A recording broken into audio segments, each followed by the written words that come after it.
In part 1, we broke down how Mike Tyson turned a prison cell into a war zone, the miles he ran, the insane bodyweight circuits, and the discipline that rebuilt his body. But we ended on the one thing that made Tyson truly terrifying: his neck. Today, we're breaking down exactly how he built it, the training methods no one talks about, and how you can use the same principles safely. The average guy has a 15-inch neck.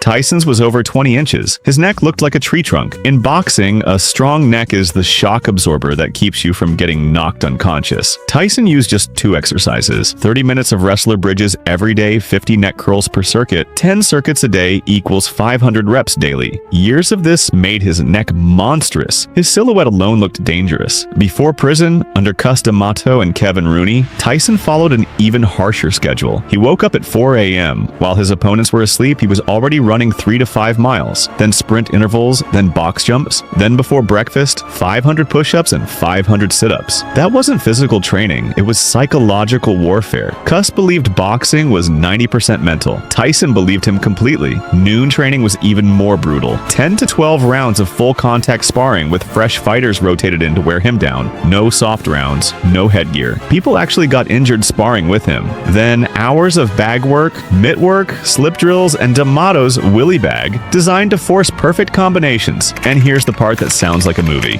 Cus used hypnosis on Tyson regularly, drilling affirmations into his subconscious. You're a machine, Mike. You're unstoppable. You seek destruction. Tyson said it worked. So what did he eat to fuel all this? Nothing fancy. In his prime, steak, chicken, milk, just high protein and easy calories. But in prison, he ate mostly canned tuna. Not for nutrition, for safety. He didn't trust food that other people handled. Now you're probably wondering, what am I supposed to do with all of this? Here's the practical blueprint. Step 1. Pick your starting point. Total beginner, 5 cards, 25 squats, 3 times weekly. Experienced, full deck, 100 squats, 3 to 4 times weekly. Add push-ups, sit-ups, dips, but scale to you. Start with 10 to 25 reps, not Tyson level numbers. Step 2. Add light cardio. On off days, 15 to 30 minutes of walking or jogging, nothing crazy. Step 3.